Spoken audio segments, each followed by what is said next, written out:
At least 130 people in Cumberland County trying to figure out what comes next after being forced from their apartment complex when it caught fire on Sunday. Fox 43's Alyssa Kratz live outside the Northside Village Apartments in Lower Frankford Township, and she has the latest there. Evan, thankfully no one seriously hurt in this fire, but the apartment complex here behind me is condemned for now. Now, we got a video from a neighbor that shared with us that shows just how quickly this building went up in flames. Take a look.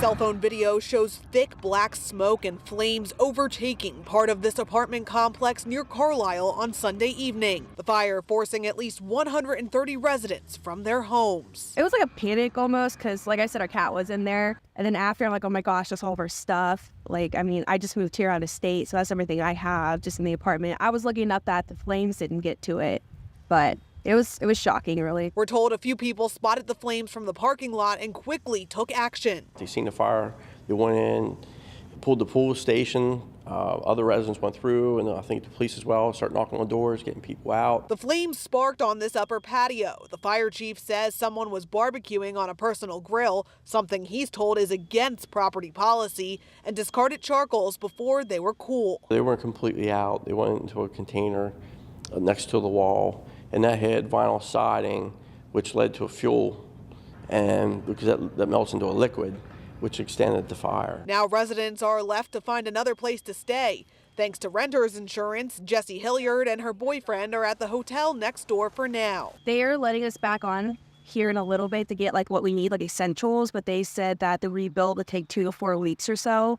I don't know if that's like realistic with the damages that we saw inside. We stress, make sure you maintain your renter's insurance. For an incident like this, it could give you long-term care and coverage for months, maybe even a year. Definitely some good advice there. The fire chief also tells us the property manager hopes to start getting those residents that live on the outer wings of the building back into their rooms in the next week or so. Of course, it is going to take a little bit longer to restore the rooms that are closer to where the fire started. Alyssa, for tenants who don't have friends or family to stay with, or maybe don't have renter's insurance that will cover the hotel, what option do they have?